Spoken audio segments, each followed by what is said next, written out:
botol pulang kampung. Dan Rocky Square Jember.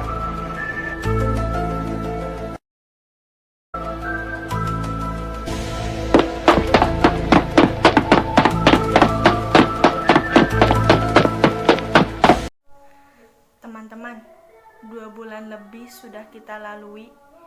Mungkin terasa panjang dibanding 2 bulan biasanya.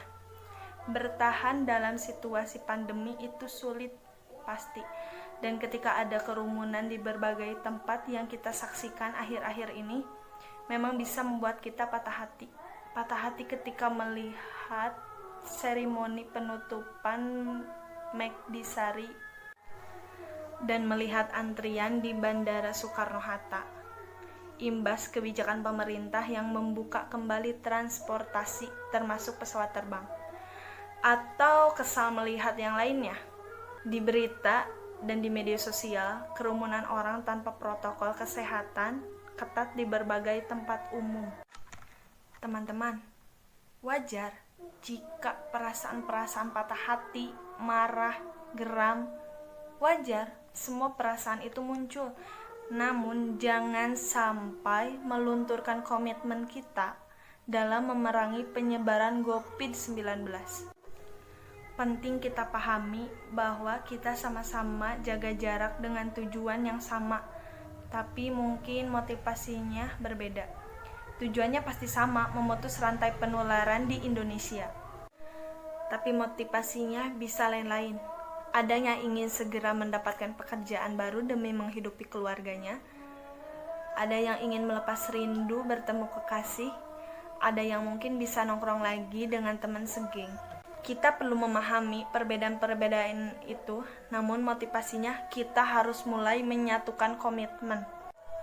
Bertahan dalam perjuangan dan membuat kondisi lebih baik, sehingga masing-masing orang bisa memenuhi masing-masing motivasinya. Karena sekali lagi, pandemi ini memang problem yang hanya bisa ditangani secara kolektif. Perlu kontribusi semua orang, makanya perlu menyadari bahwa ini bukan hanya demi diri sendiri saja, namun juga demi orang lain. Kita melakukan ini untuk para tenaga kesehatan yang juga bertaruh nyawanya, untuk para karyawan yang sudah dirumahkan berminggu-minggu, untuk para pengusaha yang terpaksa menutup usahanya, dan untuk bangsa negara yang sudah merugi sangat banyak. Kita perlu menanamkan pikiran bahwa kita melakukan ini untuk diri sendiri dan orang yang kita sayangi, sehingga kita tidak akan merasa sia-sia sudah menjaga diri sebaik mungkin. Kita bisa mulai memutus rantai penularan di rumah.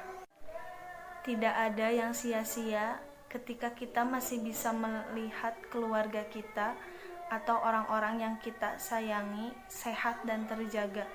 Setiap kali kita memandang mereka, kamu bisa berkata dalam hati, "Itu karena aku hari ini tidak melanggar apapun."